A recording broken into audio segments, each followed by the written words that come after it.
This is our Learning Without Limits Apple Professional Learning Series from Apple Education Professionals. We are working with E and KH Consulting, Alain Education, who we have the two amazing presenters here today, and I'll introduce them in just a moment. Alain Education, EdRuption, and Allprint. So this session has been designed specifically for parents. So you may be an educator and a parent, and so you would like a little bit of both, which is absolutely incredible. You may actually just be a parent and your school has shared this out to you directly. And if so, welcome. I am a parent of two boys. Through COVID, had two very small children at home with me whilst also trying to work and teach. And I know that others on you here will be the same. I know Lenski has a small child as well, so she is very, very well placed to be talking to you about this. So, as I mentioned already, we have Alain Education who are supporting us today with our Apple Professional Learning Specialists. That means that they have been trained specifically in Apple technology and how to assist within learning and teaching within Apple and iOS technology. So to introduce, we have Lenski. She was an Apple Professional Learning Specialist and trainer for Alain Education with over a decade of experience living and working in the UAE. She began her career as a foundation phase teacher and developed a strong understanding of early years learning and student development from there. For the past 6 years, she's worked as a consultant and a trainer in the education technology space, supporting schools, teachers and leadership teams in integrating digital tools to enhance teaching and learning. Her focus is on building capacity, driving innovation, and aligning technology with meaningful pedagogical outcomes. She's passionate about creating engaging future-focused learning environments that empower both educators and students through the effective use of technology, and strives to open new opportunities for creativity, collaboration, and personalised learning, helping educators reimagine how learning can take place in today's digital world. And also, I think that's really relevant for today, where we're actually looking at what does that look like at home? And you as a parent, what do you see? And we really want to be able to support you with that narrative that what is happening at home and through online schooling is really purposeful and meaningful. And then in addition to that, you have the wonderful Naomi, who is also, as I say, an Apple Learning Specialist. She's the head of digital innovation and Apple Professional Learning with Alain Education, and leads whole school digital strategy to enhance digital teaching and learning. With over 15 years of experience in the UAE, she's working across a broad range of international curricula with a strong focus on instructional coaching and purposeful technology integration. Her work centres on empowering teachers to use iPad to foster creativity, student agency and deeper learning, while embedding digital literacy, online safety and responsible technology use in essential competencies for all learners. She also works closely with families, supporting them to engage confidently in their child's learning to navigate digital platforms safely and effectively. She's committed to leveraging technology to support wellbeing, engagement and inclusive technology practice. Her approach is underpinned by the belief that when teachers are confident, supported and empowered, innovation is sustained and students thrive. And our purpose here today is to know that you as parents are also supported so that you can thrive. So as you can see on this slide, today's focus is supporting learning at home. So it's how we can support learning at home in a way that works for your family. So in the UAE, we are very fortunate to have strong digital platforms and infrastructure in place. But we also recognise that learning from home can feel overwhelming for both parents and children. So today, it's not about doing anything perfectly. It's about doing what's manageable, consistent and supportive for you and your child. So moving on to the agenda for this evening, we've structured this session to give you both understanding and practical tools. So we're going to begin with how to support learning at home and then how children learn differently. And we'll then move on to screen time and digital safety, which are two key concerns we know many parents have right now. Finally, then we will share practical tips that you can use immediately and end with key takeaways and your questions as well. So moving on to the next slide, I'd like to begin with this idea in front of you here. The essence of this is that every child is naturally creative and that creativity is essential. It's essential in our everyday lives, but it's essential for your child and their learning, especially during times like this. So when routines are disrupted, Children need opportunities to express themselves, to ask questions, and to feel a sense of normality. That is critical.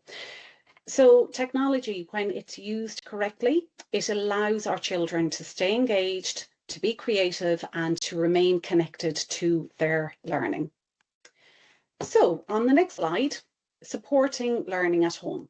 There are 3 key areas we encourage parents to focus on. So the first one is creating a positive learning environment. As I said already, this doesn't need to be perfect. It's what works for you. So for example, a small, quiet space where your child can focus is enough. And where possible, have that same space every day. And which leads me on then to routines. So during times of uncertainty, routines provide our children with a sense of safety, stability, and even maintaining that simple daily structure can make a big difference. And thirdly, encouraging independence. So with online learning, it can be very tempting to step in and to help your child immediately.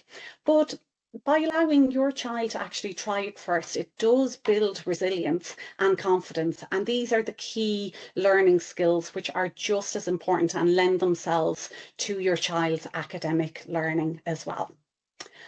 On the next slide, I'm going to show you about understanding your child's learning journey. So every child learns differently, and recognizing this, just like us as adults, we do things in different ways, our children are the same. So by recognizing this, we can actually reduce a lot of the frustration which can take place at home during times of online learning. So you can see here the orange for visual. So again, some children, they can learn best through visuals, such as creating or watching videos, images, diagrams, and so on. Again, you have here for auditory, like other children, they can learn through, like for example, listening and discussing areas or topics of their learning. Again, reading, writing, an extremely important one. And then if you move on to the blue section there, kinesthetic, so hands-on activities. Some children can be a variety of both. All children are a variety of all of these at different times, but it's what they veer towards the most. So in UAE, where we have access and we have strong access to digital tools such as iPad, we can support all of these styles through the learning devices. So if your child is finding something difficult, I'd recommend try changing the approach. So sometimes that makes all the difference. And again, with regards to online learning and completion of activities, if there is difficulty or as you realise your child's strength within different activities, I'd recommend speaking with the child's teacher, because at the end of the day, it's how your child accesses that learning and how they achieve that learning objective. And that's what's most important.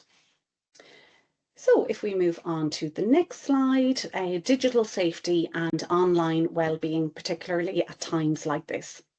So in the UAE, digital safety is taken very seriously. You may be aware, but if not, there are national policies in place which are applicable across schools, homes across the country. These include the Child Digital Safety Law, again, the ADEC Digital Policy for schools, and the UAE Cybercrime Law. So all of these require schools, platforms, and parents to actively protect children online. So it is a collaborative effort. It is not just one group alone. So this includes for parents, as I said, for the communities, it includes using trusted platforms, supervising children's device use, and ensuring children are engaging in safe, age-appropriate digital environments. So everything in essence that we are sharing with you today, it's not just good practice, it's not just solid practice, it's actually aligned with UAE expectations for keeping children safe and supported online, not just within UAE, but globally, wherever children may be based. So when we look at the bullet points here, so for example, setting clear expectations. So I recommend that with your child, especially with the transition to online learning, agree on the rules for your child's device use, speak about online behaviour and what constitutes or what is appropriate content. The second one, using trusted platforms only. Again, it's about ensuring your children access only school-approved apps and learning platforms. If you are not sure which platforms are used by your child's school, I would recommend just reaching out to the class teacher, to the grade teacher, and just getting that consolidated list from them, so then you're also aware of what is being used. The third one, keeping devices in shared spaces. So again, the visibility and the onus being on the children and indeed the parents. By keeping the device in shared spaces, you're encouraging the learning in visible areas of the home. Next one, moving on to protecting personal information. Yeah, again, a lot of these, they may seem like very basic common sense approaches to us, but again, we know that our children may not necessarily. So again, it's worth having these conversations. If it turns out they already know, you can question them. You can absolutely ask them and then see what their content of knowledge is in relation to this, as opposed to just giving them the information. So again, protecting personal information. So reminding your children not to share personal details, passwords or location online. As I said, you can ask them this through questioning to figure out what they are aware of and what they would need to know. Supervision of online interactions, again, where you can, to monitor chats, comments, communication on learning platforms. Lenska will be going through different guidelines on how to do this within iPad as well. Teaching safe and online behaviour as well. Again, you know, it's about encouraging kindness, respect, responsible communication, which links into digital citizenship. And it's all about, you know, making our children and having them be aware and gain this awareness. There is a digital footprint. So once something is shared online, it is there is a record of it, and just, you know, a deleted comment, it will still have that digital trace. So it is imperative, it is essential for our children to know that, you know, kindness and respect at all times. And the next one, balancing online and offline time. As with us as adults, you know, with online learning, children, they need the regular breaks, their physical activity as well, and time away from screens. Watching for signs of stress or fatigue. It is a very overwhelming time right now, and we're dealing with a new normal that none of us had anticipated, and the change from face-to-face schooling has now gone to online learning. So like us as adults, with the uncertainty and the overwhelmingness, that also is with our children, and it can transfer to them. So again, just be mindful of changes of your children's mood, sleep or engagement due to screen use. I'd also recommend that keeping children screen-free for at least 1 hour before bed, and to keep devices out of the bedroom.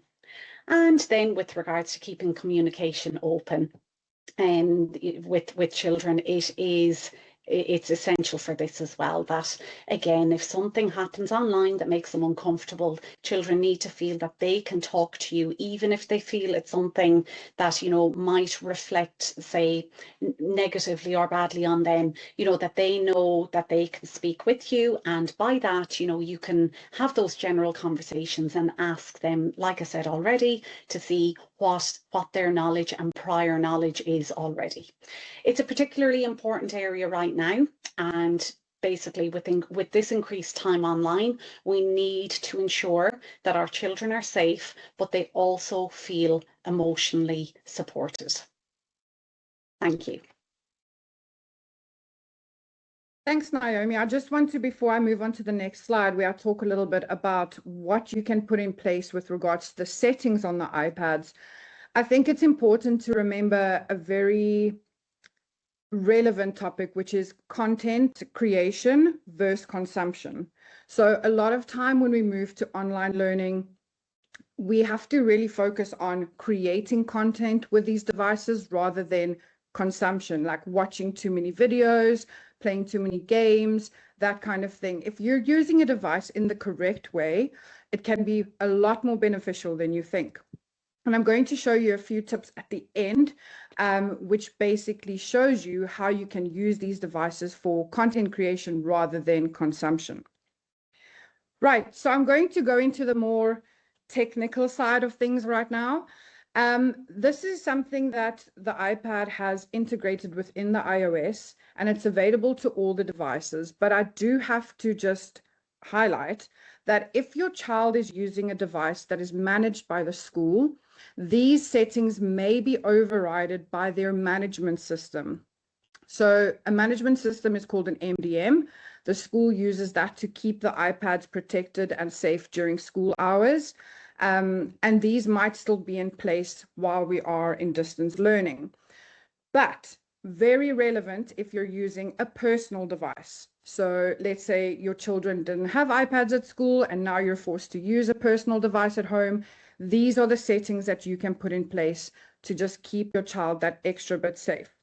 So I'm going to jump right into the actual iPad and the settings itself. So if you're not aware of where your settings are, it's the little gear icon over here, this one. So if you click on that and you go scroll on the left-hand side, you'll see there's a purple little icon called Screen Time.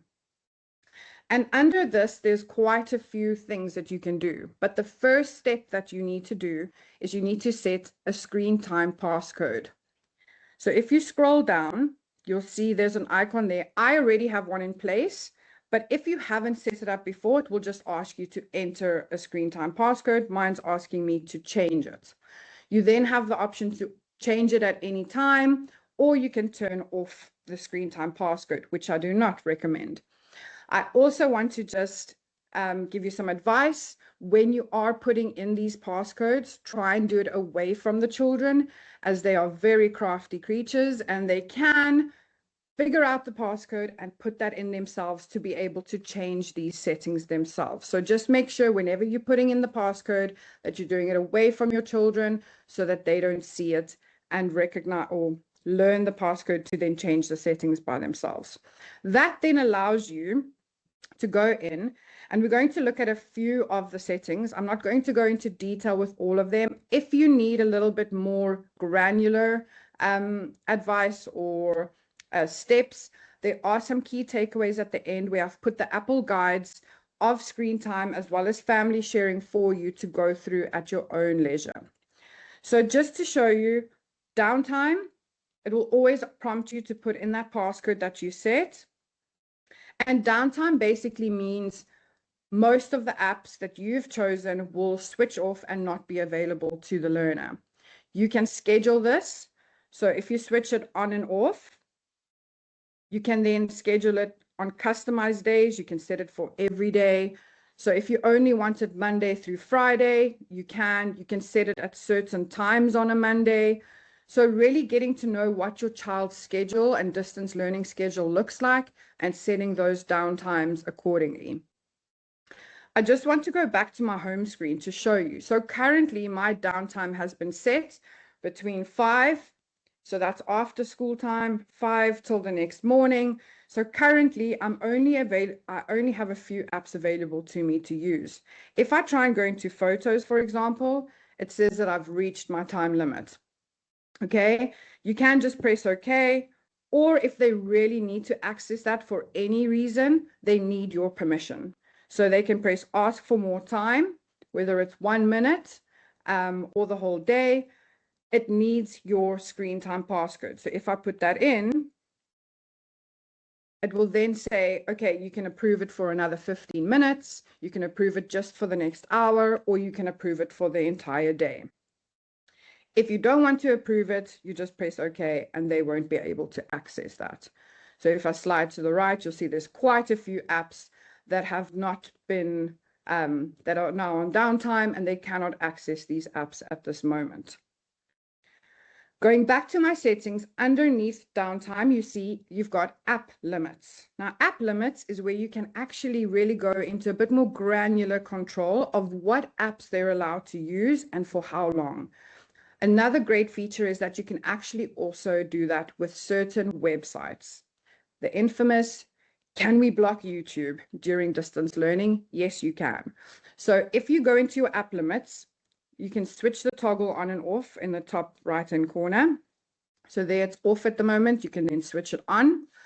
And then to add a limit, you see I've already got 2 limits there. But to add a new one, you just click on that and you can search for a specific app at the top. Or you can actually block out an entire category. So what happens is when you download something on the App Store, it categorizes every single app into one of these. So social, games, entertainment, education, etc. But right at the bottom, you'll see the websites. Now, it's got a few of my favorite websites already there, but if you want to add a whole new one, let's say, for example, you find your child on a certain games app all the time and you want to block that completely, you just go to add website. You can copy and paste the URL from, so let's just type in games for kids and ask for more time because Safari has actually been blocked. Okay, let's get this one, for example, play gamma. And you see it's actually blocking me at every step, which really makes it powerful and gives you a lot more control over what they're accessing. So now I can just tap and hold, copy that URL, go back to my settings and paste it in over there. Okay. Once you're done, you'll see there it says play gamma. It's got the checkbox. You can also select multiple websites if you'd like. And then you go next. Now here is where you can choose how long they can spend on this app every day. An hour, 2 hours, 15 minutes. So just for the purpose of today's demonstration, I'm going to set it to 1 minute so that you can see what it does. Underneath, after you've chosen your hours, you can also customize the days again. If you wanted them to have free reign on the weekends, you can then only choose Monday to Friday, up to you completely. And a very important step is to block at the end of the limit. So you block that site completely. So you have to make sure that this toggle switch is on the green. Once you have finished, you can go press the blue check. I have now finished. There we go, next. Now, if I go back to that website and I leave it and I go into Solitaire, for example, it will eventually give you a message that says your time limit has been reached. And again, what it will do is ask for more time. They will have to come to you. You'll have to enter the screen time password and allow them access to that specific site. So very, very powerful setting in screen time. You also have always allowed apps. So this is apps that will always be allowed, no matter if there's a downtime or any restrictions in place. You can choose them over here at the bottom where choose apps. So you can say they can always use their camera. Again, it asks you for your passcode so that the kids can't do these things by themselves and add extra apps by themselves. You can also remove apps again from your list and then just add and remove as need be. Screen distance is a great new feature. So basically just really helping for reducing eye strain and the risk of myopia. I see it with my 2-year-old. Sometimes, yes, I do show her the screen sometimes if I've got to get something done. We're all human, we're all normal. Especially during this time, it's been very challenging. But I do often see that she's too close to a screen and I would ask her to move back. And what this does is it actually alerts the parent that the screen is too close. So if you're not monitoring them at all times and they're off doing the task on their own, it will just send an alert and it will ask them to move the screen further away. Communication limits is another great tool, mainly for iPads or iPhones. So if your child is learning off an iPhone where there is data and communication available, you can go in and set these different communication limits. You can also choose specific contents, and you can also view some child safety resources that Apple has provided for you over here. Right. The next one is restrictions. This is a really powerful one, along with your app limits. So if you go into content and privacy restrictions, you can actually have a lot of granular control over what they see and what you allow on their devices. Okay, the first four are basic categories again, so you can block an entire category. So I don't want them to install any apps, delete any apps. I always require a password, so you can change all these settings from here. Then some privacy settings. So do you allow them to access the photos? Do you allow the microphone? So this is just giving you a little bit more granular control over what is allowed, what settings are allowed on the device itself. So you can have a look through there. Okay. We do have a function, or Apple has a function where you can set up family sharing. Some of you might have already done so. Unfortunately, if your child's device is managed by a school and it does have an MDM on it, family sharing is not available at all, but you can still use screen time if the MDM allows it. So if you don't have access to these settings and you want to use screen time during this time, you can just reach out to your school's IT department and they can allow you to change those settings. Right. Moving on to a few practical activities. Now, what I mentioned earlier was about the whole content creation versus consumption. And these are 4 quick tips to help your child and support them. Now, remember what Naomi said is very important. We need to give the children independence. Okay, but it's also important for us as parents to know how to do these certain things to be able to support them. So if they don't know how, or they get stuck, that we can just help them and then support them with these tools. And the first one I'm going to focus on is capturing videos with screen recording. Now, screen recording is a very powerful tool. Teachers have been using them since COVID to actually record full-on lessons where they can annotate, they can flip between apps, and they record the whole thing and upload that as a lesson. Now, in return, students can use this to complete tasks and then upload it to their learning platforms. Now, to access your screen recording, I'm going to go back to my home page, and I just want to go and switch off all my restrictions so that I ignore. Okay. And you'll see I have all my apps available again. Now, your control center sits on the top right-hand corner of your device on an iPhone as well as an iPad. And if you pull that down, you'll see there's a little record button over here at the bottom. Now, if you do not see that, you can add that in. So on the top of your control center, there's a little add button where you can then add a control in over here. So you get a whole menu of different options where you can fast access different settings or different tools on the iPad. There's a timer. There's screen record, there's a quick note option, there's the flashlight, voice memos, etc. So screen record sits over there. I've now added it twice, so I'm just going to remove the one. So you can always remove the controls and add them back in. Once I've done that, it's important for you to know this step because I've done it multiple times as a teacher, as a mom, as a trainer, where I don't switch the microphone on when I'm screen recording, therefore it doesn't pick up any audio. So if your child is maybe recording something for the teacher while they're doing something on the iPad, then it won't pick up their voice and it will just be a video with no audio, which we do not want. So you just tap and hold, and you'll see there's an option at the bottom. It currently says microphone off. Just make sure that you switch that on. And once you're done, you can say start recording. It will count you down.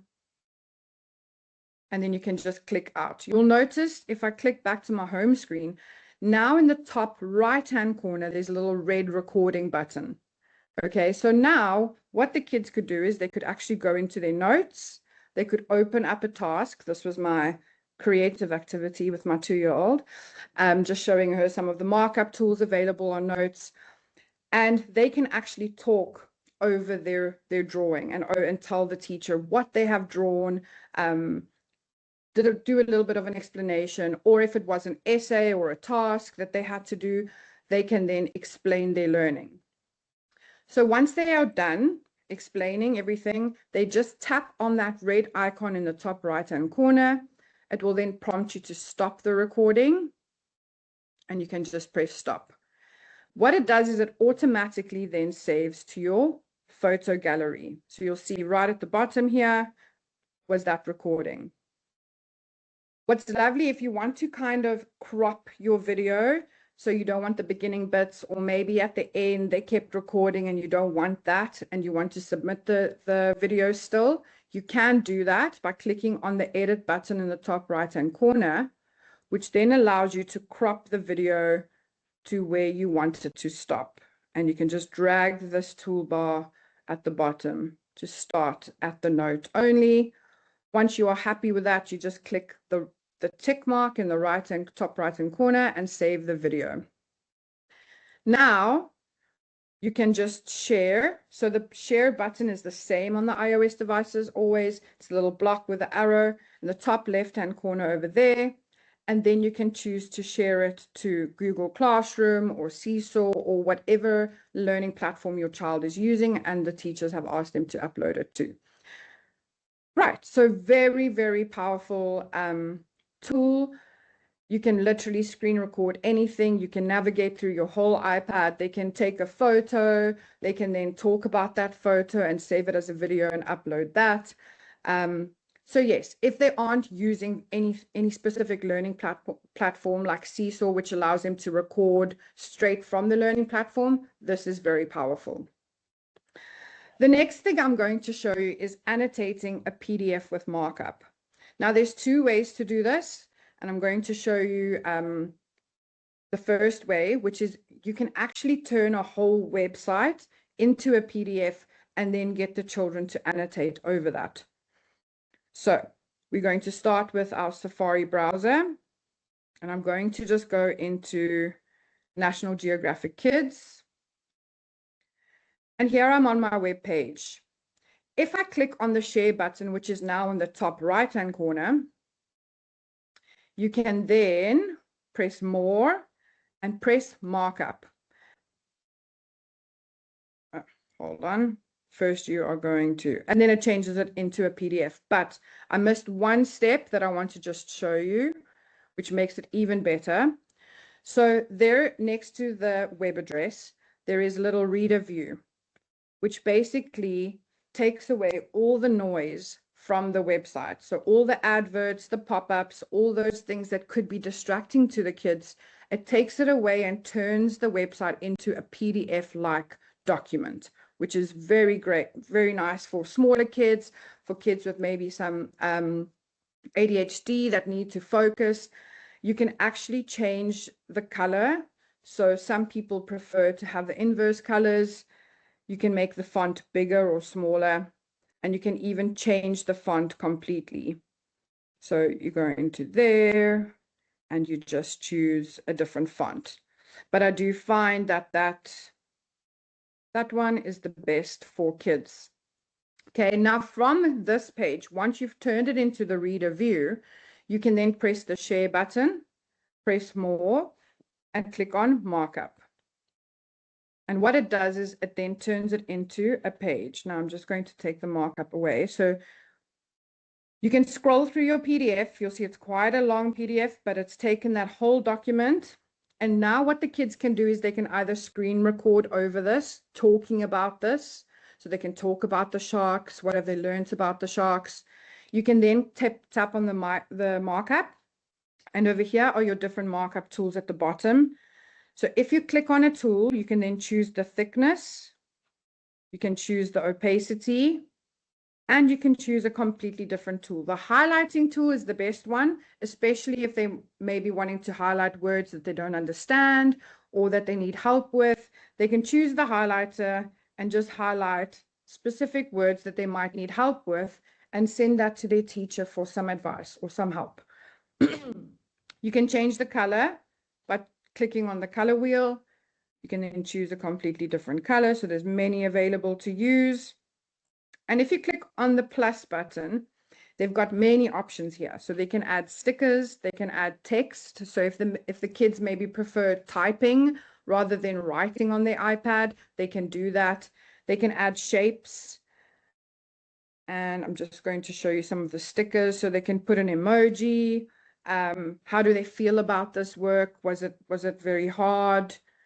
I don't know how I feel about that work. So many ways for them to be able to relay their learning, to show the teacher how they've learned. And as I said again, to just bring this full circle, they can screen record and actually talk to their teacher and explain what they've done on the document. Once I'm finished and I'm happy with my editing, you then press the blue tick in the top right hand corner and it asks you to save the file to.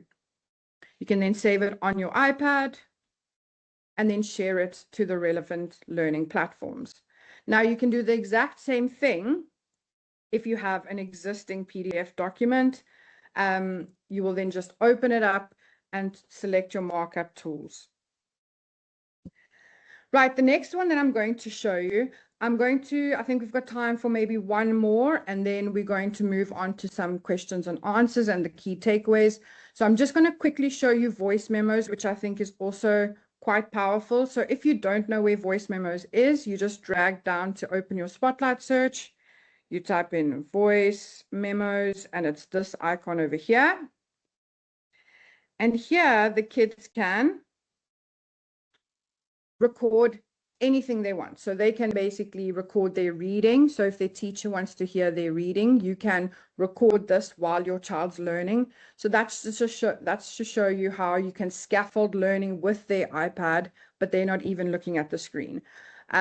Once you have done the recording, you press done. And you can actually now see the transcripts as well.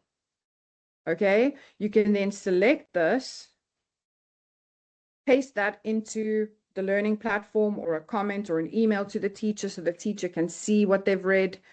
And then you can also obviously always share this recording to the learning platform, i.e. Google Classroom, Toddle, Seesaw, whatever it is that they are using. So voice memos have become really, really powerful. You can also do this within Notes straight away. So if you are in Notes, you just press on the paper clip up there, press record audio, and it takes you directly to this screen. And once you are done, press pause, done, and it pops in that recording with a transcript already underneath it. So really nice for reading. If the teacher wants to hear them reading every day, this could be evidence or proof that they have done that. Also, if they're just talking about the task that they did that day. So these are just ways to show you and how you can take the tasks that they had to do, but just use the iPad as a tool to help scaffold and evidence that learning. Okay, we are now going to move on to staying connected. Very important to stay connected and encourage your student or the students and your children at home to stay engaged. Okay, I know not every child likes the live lessons, but maybe they thrive in creating content on their iPads to then submit to the teacher. So find the ways in which your child learns best and really go with that. And having strong communication with the teachers is vital. So please don't feel like teachers ever think you're emailing too much. There's no such thing as too many questions, especially during a time like this. And I'm sure the teachers are always willing to help you and support you at home with your child's learning. And then also, if you need help with any specific digital platforms, reach out to your schools, reach out to the teachers, and they can show you. Obviously, there are so many that we couldn't show all of them. So it's best to just reach out to your school, and I'm sure they've got some how-to videos or resources for you to use to help you through and using those effectively. Right now, I think whilst we wait for that, I would just like to say I really appreciated you going over things like the screen time settings, and I also actually have activated the distance on my own device. I think there's lots of things from here that even as parents and educators we can take away just for good practice. So I thought they were really useful. Yeah, so I just thought I'd share that. These are just the 2 guides from Apple Support that are very helpful in case you've maybe forgotten anything or just want more detailed steps on how to set that up. Please scan these QR codes, access them on your devices, and you can go through them. We hope that it was beneficial and informative for you. Amazing. Thank you so much to both of you. That was so helpful and supportive. And please, anyone watching from a school, or if you're watching this back as a recording and you want to share this with your parents, that's exactly who this is for. So if you do have parents in your community, perhaps you have a parent WhatsApp group that you want to share this on, so that other people can also understand a little bit more about how to support their child through this remote learning period. Thank you so much. There are also multiple sessions over the next week, which are all for educators, and there's even a specific student session. So if you have young children or teenagers who want to join something a little bit different, there's a really exciting, hands-on, kind of very active digital session happening next week as well. So please do look out for more information about that. Thank you so much.